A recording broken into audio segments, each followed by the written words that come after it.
Hindi na pinansin ni Qinyan ang hangal na si Longho Ancestor Beast at muling hinarap ang 9 symbolic words. Tinanong niya kung mayroon bang ibang paraan para makuha ang heaven-shattering life-sustaining ointment nang hindi tinatanggap ang pagiging tagapagmana. Dahil naman sa buo na ang desisyon ni Qinyan na baliwalain ang 9 symbolic words treasure ay agad na nakisali si Longho Ancestor Beast sa usapan. Sinabi nitong kung ayaw ni Qinyan ay siya na lamang ang gawing tagapagmana dahil buong puso niyang tatanggapin ang alok ng walang pag-aalinlangan. Subalit mariing tumanggi ang 9 symbolic words sa pagpepresenta ni Longho Ancestor Beast dahil wala umano itong sapat na kwalifikasyon upang maging kanilang tagapagmana. Hindi naman iyon matanggap ni Longho Ancestor Beast kaya agad nitong sinugod ang 9 symbolic words. Ngunit bago pa man ito makalapit ay mabilis na siyang pinabagsak ng mga ito gamit lamang ang kanilang aura shield. Matapos pabagsakin si Longho Ancestor Beast ay muling kinausap ng 9 symbolic words si Qinyan. Sinabi nilang maaari nilang ibigay ang heaven-shattering life-sustaining ointment kahit hindi siya maging tagapagmana. Gayunpaman mayroon silang isang kondisyon. Kailangan silang tulungan ni Qinyan pagdating ng tamang panahon dahil batid nilang kakailanganin nila ang tulong ng isang makapangyarihang nilalang na kagaya niya. Nang marinig ang kondisyon ay agad namang sumang-ayon si Qinyan ng walang pag-aalinlangan. Dahil dito ay ibinigay ng 9 symbolic words ang kahon na naglalaman ng heaven-shattering life-sustaining ointment at umaasa silang tutuparin niya ang kanyang pangako. Tinanggap ni Qinyan ang kahon at nangakong hindi niya sisirain ang tiwalang ibinigay sa kanya. Sinabi rin niyang tiyak na tutuparin niya ang kanilang kasunduan. Matapos marinig ang kanyang sagot ay agad nang umalis ang 9 symbolic words upang ipagpatuloy ang paghahanap ng magiging karapat-dapat nilang tagapagmana. Hindi nagtagal ay nagsimula na ring mateleport palabas ng 9th Lord Underworld Pagoda sina Qinyan at Princess Miao Miao kasama si Longho Ancestor Beast. Paglabas nila ay agad na naramdaman ni Longho Ancestor Beast ang pagbabalik ng kanyang tunay na lakas kaya labis siyang natuwa. Agad naman niyang binigyan ng masamang tingin si Qinyan at inutusang ilabas ang lahat ng kanyang kayamanan na nakuha nito kabilang na ang godly object. Nagbanta pa siyang puwersahan niya itong kukunin kung hindi ito susunod. Pero sa kabila ng pagbabante ay hindi man lang natinag si Qinyan. Agad niyang ginamit ang bago niyang abilidad at malamig na tinanong si Longho Ancestor Beast kung nais ba talaga nitong makipaglaban. Nang maramdaman ni Longho Ancestor Beast ang nakakatakot na abilidad ni Qinyan ay agad itong napaatras. Nagkunwari na lamang siyang naaawa kay Qinyan at sinabing aalis na lamang siya. Subalit bago pa man siya makaalis ay biglang nagkamalay si Princess Miao Miao. Pagdilat ng kanyang mga mata ay agad siyang bumangon mula sa pagkakasalo ni Qinyan at pinatigil si Longho Ancestor Beast. Mariin niyang sinabi na hindi ito maaaring umalis dahil batid nito ang mga sekreto nilang dalawa ni Qinyan. Dahil dito ay lantaran niyang inalok si Longho Ancestor Beast na maging sasakyang transportasyon ni Qinyan. Idinagdag pa niyang kung tatanggi si Longho Ancestor Beast ay wala siyang magagawa kundi ang paslangin ito. Nang marinig iyon ay agad na nagalit si Longho Ancestor Beast dahil bilang isang nilalang na nagtataglay ng dugong Heavenly Dragon at Thunderous Tiger hindi nito matatanggap na gawing sasakyan ng isang tao. Mariin itong tumanggi at sinabi na hindi porke may paghanga siya kay Princess Miao Miao ay maaari na nitong apak-apakan at yurekan ang kanyang dignidad.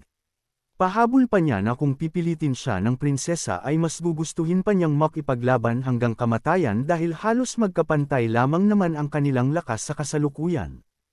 Habang patuloy ang pagtatalo ng dalawa ay napakamot na lamang sa ulo si Qinyan. Pagkatapos ay nakisali siya sa usapan at mahinahong kinausap si Longho Ancestor Beast. Sinabi niyang hindi na nito kailangang maging kanyang sasakyang transportasyon. Gayunpaman kailangan pa rin itong sumama sa kanilang paglalakbay dahil hindi ito maaaring umalis habang dala ang kanilang napakalaking mga sikreto. Kung sakaling kumalat ang mga iyon sa buong kontinente ay tiyak na malalagay sa matinding panganib ang kanilang buhay. Sa alok naman ni Qinyan ay napangiti si Longho Ancestor Beast at agad itong pumayag. Wala na rin naman siyang balak manatili sa Longho Mountain Range kaya naisip niyang magandang pagkakataon na rin iyon upang baguhin ang nakasanayan niyang pamumuhay. Matapos maresolba ang problema kay Longho Ancestor Beast ay iniabot na ni Qinyan kay Princess Miao Miao ang kaong naglalaman ng heaven-shattering life-sustaining ointment. Labis iyong ikinatuwa ng prinsesa kaya sinabi niyang wala ng utang sa kanya si Qingyan ng mga martial emperor pills dahil nakuha na niya ang bagay na kailangan upang gumaling. Pagkatapos noon ay agad na umalis si Princess Miao Miao upang magtungo sa isang ligtas na lugar at earfine ang heaven-shattering life-sustaining ointment. Nag-iwan na lamang siya ng mensahe kay Qingyan na magkikita na lamang silang muli kapag natapos na siya. Dahil wala namang balak gawin si Qingyan sa kasalukuyan ay naisip niyang mag-cultivate habang hinihintay ang pagbabalik ng prinsesa. Nais din niyang subukan kung gaano kalakas ang kanyang divine battle spirit matapos ang mga nangyari. Kaagad niyang sinimula ng pag-absorb ng enerhiya sa paligid at hindi nagtagal ay mabilis na nahigop ang napakaraming enerhiya sa kanyang paligid. Umabot pa ito sa puntong nagsimulang mabuo ang mga kidlat at malalakas na hangin.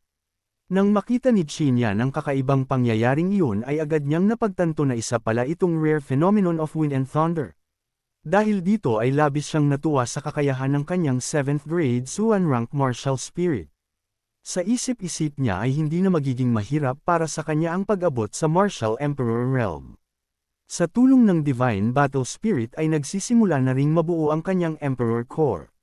Kailangan na lamang niya ng sapat na enerhiya upang tuluyan itong mabuo at matrigger ang Thunder Tribulation para maging ganap na Martial Emperor.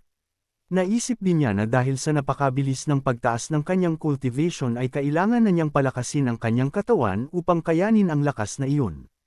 Kaya pagbalik niya sa Mystic Spirit Sect ay hahanapin niya ang isang top-tier body tempering technique. Bukod pa rito ay napagtanto rin niyang nagtataglay na siya ngayon ng divine sense na karaniwang mayroon lamang ang mga martial emperor. Kung mapapalakas pa niya ito at makapag-aral ng divine sense techniques ay lalo pa siyang lalakas. Matapos suriin ang kanyang kasalukuyang lakas ay napaisip naman siya sa napakarami niyang kayamanan. Sa ngayon ay mayroon na siyang 577,000 martial emperor pills, 5 Scientian weapons, 360 Emperor Beast Cores, at 540 Arcane Realm Stones. Inilabas ni Qingyan ang ilan sa mga ito at ginamit sa kanyang cultivation dahil higit pa sa sapat ang natitira upang mabayaran ang lahat ng kanyang utang. Pagkatapos ay muli siyang nagsimulang mag-cultivate. Sa isip-isip niya ay hindi siya titigil hanggat hindi bumabalik si Princess Miao Miao. Kapag naman nakabalik na sila sa Mystic Spirit Sect, ang susunod niyang pagtutuunan ng pansin ay ang pagpapataas ng antas ng kanyang Divine Battle Spirit gamit ang napakarami niyang pills. Makalipas ang 8 araw ng tuloy-tuloy na cultivation ay nagmulat na rin si Qingyan ng kanyang mga mata. Pagdilat pa lamang niya ay agad niyang napansin ang isang ibon na lumilipad sa kanyang itaas. Batid niyang isa itong tagapagdala ng mensahe mula sa kanyang angkan kaya agad niya itong pinadapo sa kanyang kamay. Kinuha niya ang liham na dala nito at mabilis na binasa ang nilalaman. Doon niya nalaman na inatake ng Bei Clan ang kanilang angkan. Sa kabutihang palad ay nabigo ito dahil sa makapangyarihang formation na iniwan ni Princess Miao Miao. Nang mabasa ni Qingyan ang mensahe ay agad siyang nagngit-ngit sa galit. Kaagad niyang ipinangakong bibigyan niya ng mabigat na leksyon ang Bei Clan upang magsilbi ring babala sa 4 great clans na huwag nang tangkain panggalawin ang kanyang angkan. Habang pinag-iisipan niya ang susunod na hakbang ay dumating na rin sina Princess Miao Miao at Longho Ancestor Beast. Paglapag pa lamang ng prinsesa ay agad nitong sinabi kay Qingyan na maaari na silang umalis dahil matagumpay na niyang na-refine ang heaven-shattering life-sustaining ointment. Agad naman silang naglakbay at makalipas ang 5 araw ay nakarating din sila sa harap ng Mystic Spirit Sect. Si Longho Ancestor Beast na sumama kay Qingyan ay nagbago ng anyo at nagmistulang tao upang hindi mabahala ang mga tao sa loob ng sect. Napagdesisyonan din nila na tawagin na lamang itong Lungho upang hindi ito masyadong mahirapan sa pakikipagsalamuha sa iba. Subalit pagdating pa lamang niya ay agad na siyang nadismaya dahil iisa lamang ang naramdaman niyang martial ancestor realm expert sa buong sect. Kaya sinabi niya kay Qingyan na kung magtatagal sila roon ay mas mabuti pang umalis na lamang siya dahil puro mahihina ang mga tao sa lugar. Maging si Princess Miao Miao ay sumang-ayon sa sinabi ni Longho Ancestor Beast. Para sa kanya ay napakataas na ng talento at potensyal ni Qingyan kaya hindi na ito nababagay sa isang maliit na sect tulad ng Mystic Spirit Sect. Saad pa nila na kung mananatili pa rito si Qingyan ay mapapabagal lamang ang kanyang pag-angat kaya mas mabuting lumipat na sila sa 2 sacred areas at maging disciple doon. Tutal naman daw ay half martial emperor realm na rin ang cultivation ni Qin Yan at nagtataglay pa siya ng 7th grade Suan rank martial spirit. Dahil sa sinabi ng dalawa ay napaisip si Qin Yan. Hindi niya maitatangging may punto ang kanilang mga sinabi. Ang Kenglan kontinente ay nahahati sa Upper District at Lower District. Sa Lower District ay matatagpuan ang two sacred areas na siyang dalawang pinakamakapangyarihang sect na pinamumugaran ng mga tunay na henyo sa buong Lower District. Matapos pag-isipan ng lahat ay agad nakabuo ng desisyon si Qin Yan. Tatapusin muna niya ang lahat ng kanyang problema sa Mystic Spirit Sect sabay palalakasin ang kanyang martial spirit bago niya kakausapin si Old Shan tungkol sa pagpunta sa two sacred areas. Samantala sa first residence ng Inner Domain ay kasalukuyang magkasama sina Qingzhou at ang hangal na si Uyang Jun. Pinag-uusapan nila ang nalalapit nilang kasal matapos matagumpay na makapasok si Uyang Jun sa Martial Emperor Realm. Subalit makikitang tila nag-aalinlangan pa rin si Qingzhou na pakasalan ito. Dahil dito ay agad nagalit si Uyang Jun at sinabing pag-isipan nitong mabuti ang kanyang desisyon.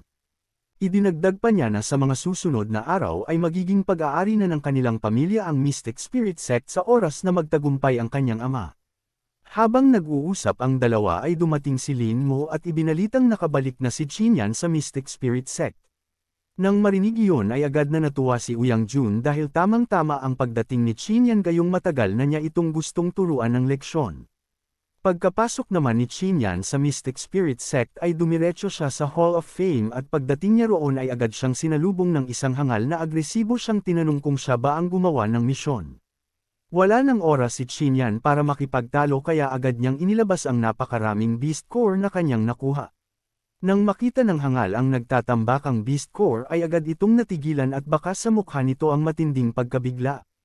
Hindi nito maisip kung paano nagawang makapatay ng napakaraming Martial Emperor Beast ang isang Xiantian Realm Disciple. Maging ang ilang Martial Ancestor Realm Experts ay mahihirapang gawin ang ganoong bagay. Sa naging reaksyon naman nito ay sarkastikong napatanong si Qin Yan kung mayroon ba itong sapat na Martial Emperor Pills upang bayaran ang lahat ng iyon. Hindi agad nakasagot ang hangal dahil tuluyang nag-ulo ang kanyang isip. Makalipas ang ilang sandali ay agad itong humingi ng paumanhin sa pangit nilang simula. Hindi naman iyon pinansin ni Qin Yan at direkta niyang tinanong kung magkano ang halaga ng 30 Beast Core. Masaya namang sumagot ang hangal at sinabing handa siyang magbayad ng 20,000 Martial Emperor Pills para sa bawat isang Beast Core kung papayag si Qin Yan.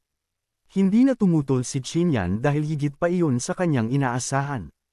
Matapos magkasundo ang dalawa ay agad siyang binayaran ng tamang halaga. Pagkatapos ay magalang na tinanong ng hangal ang pangalan ng ating bida dahil ngayon lamang sila nagkita. Tinanggap naman ni Qin Yan ang supot ng Martial Emperor Pills at mahinahong nagpakilala. Hindi nagtagal ay umalis na rin siya habang naiwan namang tulala ang hangal sa Hall of Fame.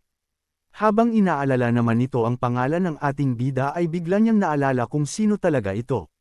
Agad na palitan ng takot at pagkainis ang kanyang mukha dahil napagtanto niyang mortal nila itong kaaway sa Jun Alliance. Samantala mabilis namang nakarating kay Uyang Jun ang balitang nagtungo si Qin Yan sa Hall of Fame upang isumite ang kanyang misyon.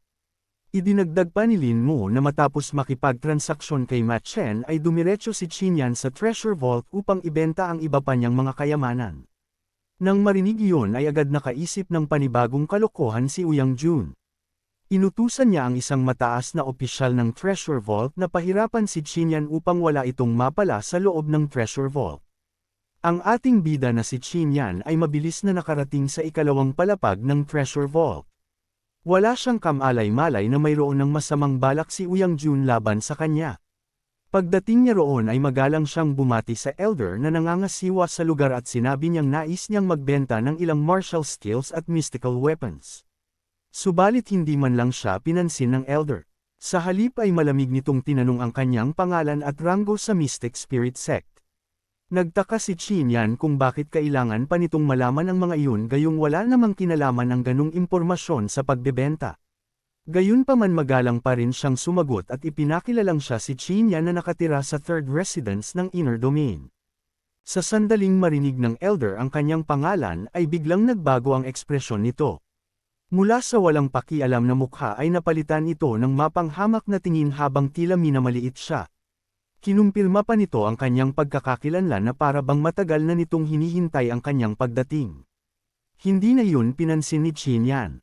Agad niyang inilabas ang kanyang mystical weapons at martial skills dahil gusto na niyang matapos ang transaksyon at makaalis sa lugar. Nang makita ng mga disciple ang napakaraming kayamanan ay agad silang namangha. Subalit kabaligtaran naman ang naging reaksyon ng elder. Sa halip na hangaan ng mga kayamanan ay puro paninira lamang ang sinabi nito upang sadyang pababain ang halaga ng mga iyon. Matapos ang maikling pagtingin sa mga kayamanan ay tumawa pa ang elder at sinabing 1,000 martial emperor pills lamang ang kaya nitong ibayad. Nang marinig iyon ay napangiti na lamang si Qin Yan. Alam na niyang lantaran siyang niloloko ng elder. Kaya bilang kaparusahan ay sinabi niyang paluluhurin niya ito sa kanyang harapan at pagagapangin hanggang sa humingi ito ng tawad. Pagkarinig naman ng elder sa sinabi ni Qin Yan ay agad itong tumawa at sinabing nababaliw na ang binata. Para rito ay puro salita lamang ang kaya ni Qin Yan at hinding-hindi siya nito mapapaluhod. Hindi na nagsayang pa ng oras si Qin Yan. Agad niyang ginamit ang bago niyang eye technique at sa isang iglap ay lumuhod ang elder ng walang kalaban-laban. Malakas na tumama ang tuhod nito sa sahig at halos mabasag ang mga buto nito sa lakas ng pagbagsak. Pilit man itong itayo ang sarili ay wala itong nagawa. Maging ang pag-angat ng kanyang ulo ay imposible dahil sa napakalakas na pressure na inilabas ni Qin Yan. Habang tinuturuan ni Qin Yan ng leksyon ang elder ay biglang dumating ang grupo ng mga disciple sa pangunguna ng isang matabang lalaki. Agad itong nakilala ng mga tao bilang si Zhou Yang na isa sa mga alagad ni Uyang Jun. Sa pagdating pa lamang nila ay naunawaan na ni Qin Yan na panibagong pakanan na naman iyon ni Uyang Jun. Kaya bago pa sila makagalaw ay malamig niyang inutusan ang lahat ng mga hangal na umalis kung ayaw nilang matulad sa elder na nakaluhod sa kanyang harapan. Hindi nakinig si Zhou Yang sa babala ni Qin Yan. Sa halip ay iniutos pa niya sa kanyang mga kasamahan na sugurin ito bilang parusa sa kawalan umano nito ng respeto sa Jun Alliance. Subalit bago pa man sila makalapit ay muli nang ginamit ni Qin Yan ang kanyang eye technique. Sa isang iglap ay sabay-sabay na lumuhod ang lahat ng mga hangal sa kanyang harapan. Dahil sa napakadaling pagkatalo ng mga ito ay labis na nadismaya si Qin Yan dahil wala pala talagang kwenta ang mga hangal na ito. Upang matapos na ang lahat ay muli niyang hinarap ang elder at malamig na iniutos na kumuha ito ng 100,000 martial emperor pills bilang kabayaran sa kanyang mga kayamanan. Sa sobrang takot ng elder ay wala na itong nagawa kundi ang agad na sumunod sa utos ni Qin Yan. Subalit habang kinakausap ni Qin Yan ang matandang hangal ay biglang dumating ang isa pang hangal mula sa labas. Kasabay ng pagdating nito ay bamalot sa buong lugar ang mabigat na pressure at agad nitong sinigawan ang ating bida. Nang maramdaman ni Qin Yan ang aura nito ay agad niyang napagtanto na isa itong Martial Emperor Realm Expert. Gayunpaman wala siyang naramdamang kahit katiting na takot. Hindi nagtagal ay tuluyan nang pumasok ang bagong dating at agad itong nakilala ng mga disciple bilang si Vice Leader Zhang na may pinakamataas na posisyon sa siyam na Vice Leader ng Treasure Vault. Paglapit ni Vice Leader Zhang ay agad itong nagpakawala ng isang teknik upang mabasag ang eye technique ni Qin Yan at makatayo ang mga nakaluhod na disciple. Subalit walang nangyari gayong nanatiling nakaluhod ang lahat at ni hindi man lang nila maigalaw ang kanilang katawan. Nang makita iyon ay napangiti si Qin Yan at sarkastikong sinabi na napakalakas pala ng teknik ni Vice Leader Zhang ngunit mukhang walang epekto dahil kusa raw na lumuluhod ang mga ito bilang paggalang sa kanya. Dahil sa sinabi ni Qin Yan ay natahimik si Vice Leader Zhang. Hindi niya maitatangging napakahalimaw ng talento ng binata. Kamakailan lamang ay nasa second layer Xiantian realm pa ito ngunit ngayon ay nagkaroon na ng napakalaking pagbabago sa loob lamang ng maikling panahon. Matapos makabawi ng sarili ay malamig niyang sinabi na nilabag ni Qin Yan ang patakaran ng Treasure Vault. Subalit sa halip na matakot ay lalo pang naging agresibo si Qin Yan.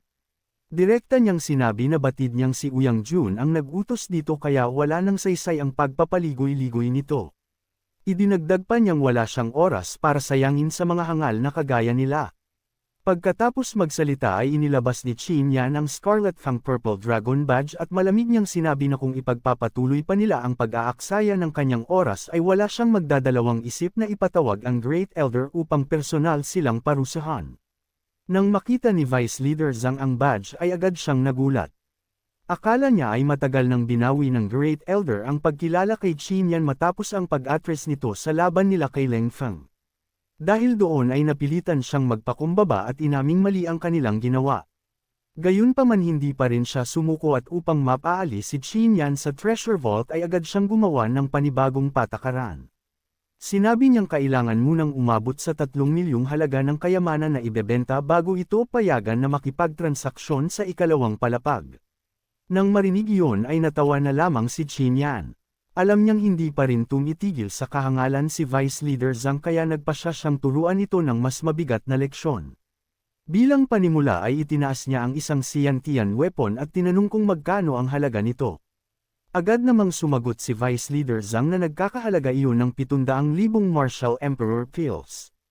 Pagkatapos ay naglabas si Qin Yan ng isang Arcane Realm Stone at muling nagtanong kung magkano ang isa nito. Sinabi naman ni Vice Leader Zhang na ang bawat isa ay nagkakahalaga lang ng 200,000 Martial Emperor Pills. Dahil sa dalawang ipinakitang kayamanan ay lihim na natuwa si Vice Leader Zhang dahil tama ang akala niya na hindi pa aabot sa itinakda niyang 3 milyong halaga ang dala ni Qin Yan. Subalit pagkapangiti ni Qin Yan ay agad niyang inilabas ang 5 Xiantian weapons at 52 Arcane Realm Stones. Pagkatapos ay malamig niyang tinanong si Vice Leader Zhang kung sapat na ba ang mga iyon upang makipagtransaksyon sa Treasure Vault.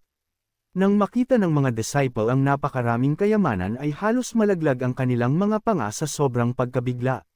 Sa dami pa lamang ng Arcane Realm Stones ay tiyak nilang walang ganoong karaming kayamanan ang buong Treasure Vault ng Mystic Spirit Sect. Nagsimula rin silang magduda kung mayroon bang sapat na Martial Emperor Pills ang Treasure Vault upang mabayaran ang lahat ng dala ni Qin Yan. Nang marinig ang tanong ni Qin Yan ay hindi naman nakapagsalita si Vice Leader Zhang.